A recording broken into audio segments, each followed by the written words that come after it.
Late Night Health continues. My name's Daryl Wayne, sitting in for Mark Alyn, who actually legitimately is on vacation for the next couple of weeks. Our guest right now is Sue McKinney, who's the director of herbal supplement, the herbal supplement company Krilla Health. That's with a C and one L, krillahealth.com. They have a couple of 2 or 3 or 4 products right now that we're talking about. They're the makers of Krilla for prostate, Krilla for menopause, and Krilla for uterine health. And she's a California lawyer who's been living and working in Vietnam since 1994. Good evening, Sue. Welcome back to Late Night Health. I was on the other side of the knobs the last time you were here, and this side I get to share a microphone with you. How are you? Thanks, Daryl. It's good to be back. Herbal dietary supplements, man, as an industry, it's taking off. I mean, there's a lot of money going into this, but is it regulated? Is it unregulated? Who do you trust? What's going on with this crazy business? Well, what's going on is that more and more people are actively taking responsibility for their own self-care as access to good health care gets more difficult. People are starting to realize they have the power to make their own decisions to maintain health and wellness.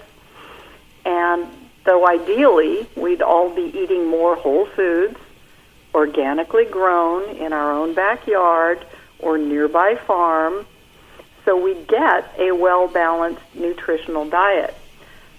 But our active, fast-paced lifestyles don't usually provide for that.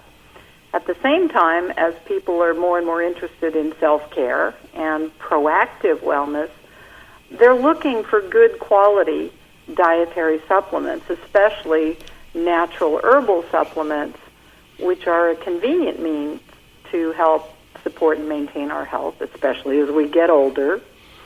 The industry is rapidly growing, as you said. It's expected to reach $87 billion by 2022. And one of the great benefits is now we have scientific confirmation through clinical trials of many of the health benefits we can get from traditional medicinal herbs. Well, the supplements are being championed by lots of consumers. Other ones are somewhat skeptical as an unregulated industry. 10 years ago, you were an outsider to the dietary industry. You were an attorney. Since then, you brought new supplement products in from overseas to the U.S. market, and you've sort of been through the process yourself. Is it fair to say that the supplements are still sort of an unregulated industry at this point? I think that's a misrepresentation. And briefly, the regulations which govern this industry began with the Food, Drug, and Cosmetic Act of 1938. And as interest in consumer demand for nutritional supplements grew, in 1994, Congress passed what we called the SHEA, the Dietary Supplement Health and Education Act. And as recently as 2012, the Food Safety Modernization Act came into law. FSMA, we call it FSMA, is a major regulatory overhaul of the 1938 laws to update our food safety regulations with modern experience and technology that now we have.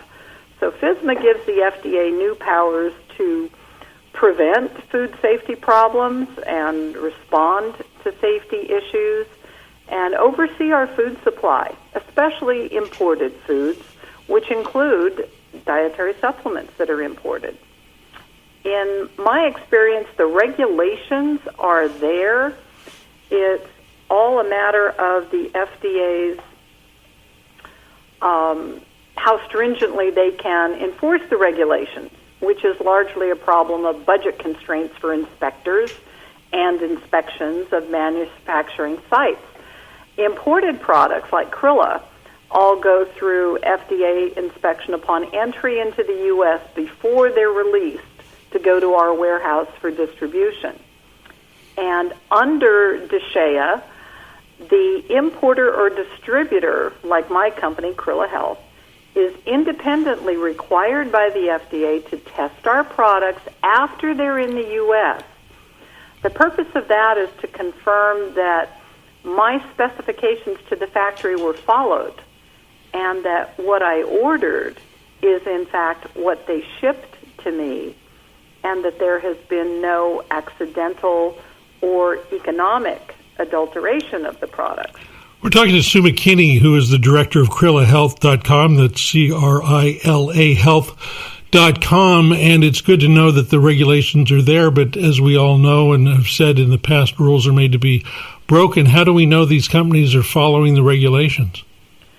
Well, first, use a little bit of common sense.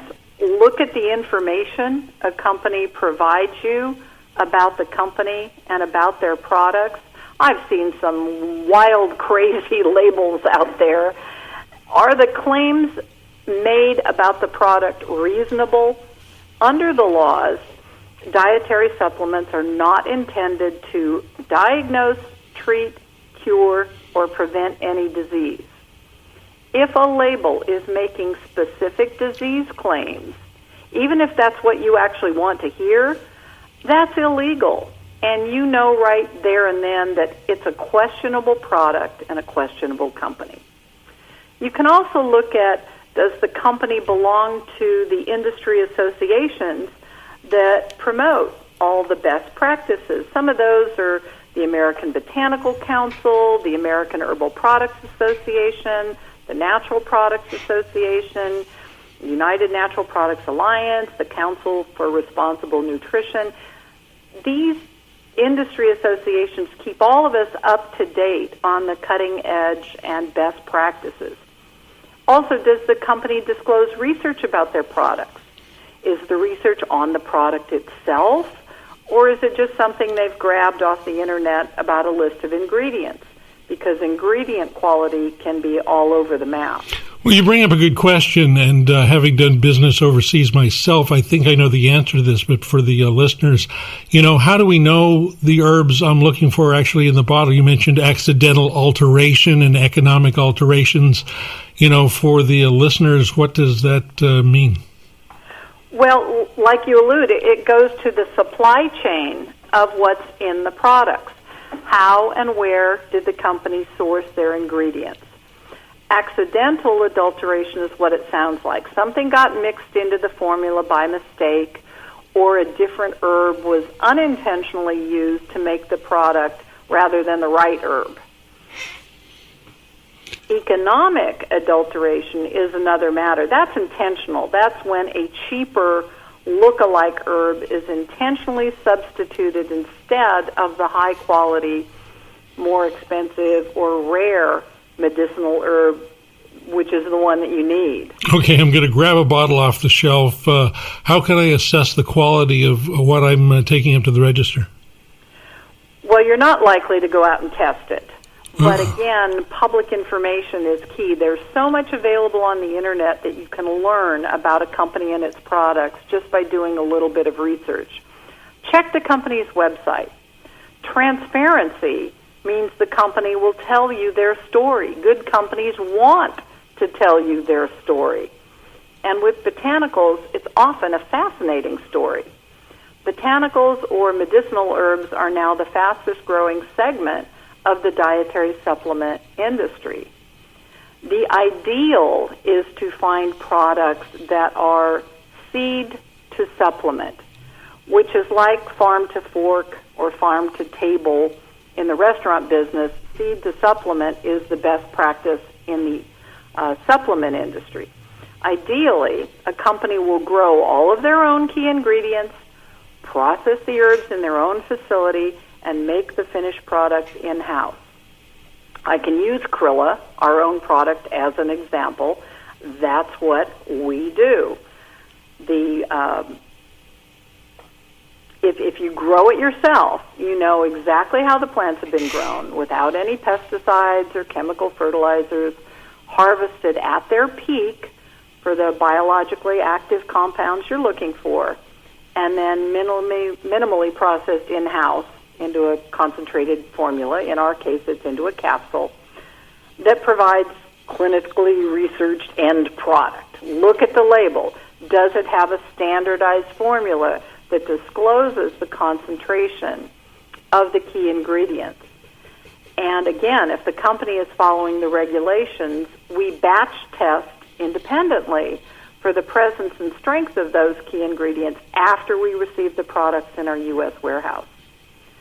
Now, not all companies can follow the seed to supplement mode if they don't have their own farms and they don't have their own FDA-registered GMP factories to make their products. In that case, they need to go through a thorough process to botanically authenticate their herbs and raw materials. In the case of herbal supplements, it all starts with the botanist to confirm what the right plants are. So many look alike, you really need an expert. We're going to talk about that expert in the next segment. We have to take a break at this moment. We are talking with Sue McKinney, who's the director of Krilla Health. It's krillahealth.com, Krila health.com. Information on our website in a couple of weeks at latenighthealth.com. My name's Daryl Wayne, sitting in for the vacationing Mark Alyn. You can check us out at latenighthealth.com and our Facebook page, Late Night Health Radio. We're coming back with Sue McKinney in just a few minutes here on Late Night Health.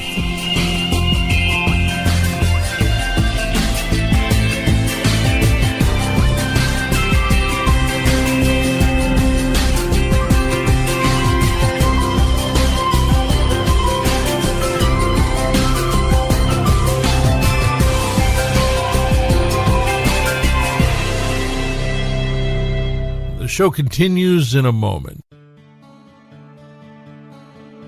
Love may be deposited to and withdrawn from your heart at any time, but your true wealth lies in the investments you've made in the hearts of others.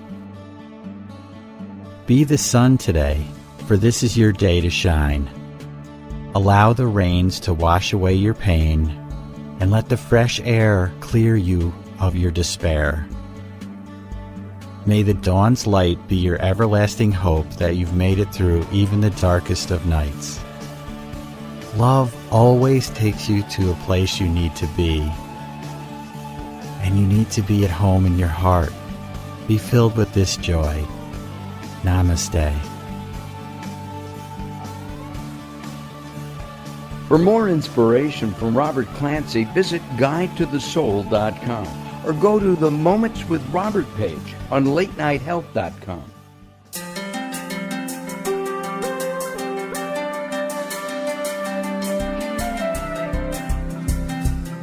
Late Night Health is proud of our partnership with the EBC, the Evolutionary Business Council.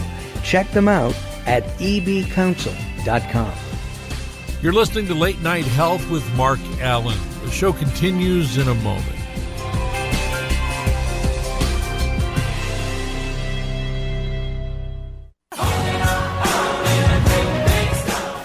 Hi, this is Nate Roos for RAD. Music and friends are two of the most important things in my life, but nothing is more important than life itself. Hey, when you know your friend shouldn't get behind the wheel, drive them home, call them a cab, or give them a RAD card. Music lives, and so should you. I don't let my friends drive drunk. Do you? Brought to you by RAD, OTS, California Broadcasters Association, and this station.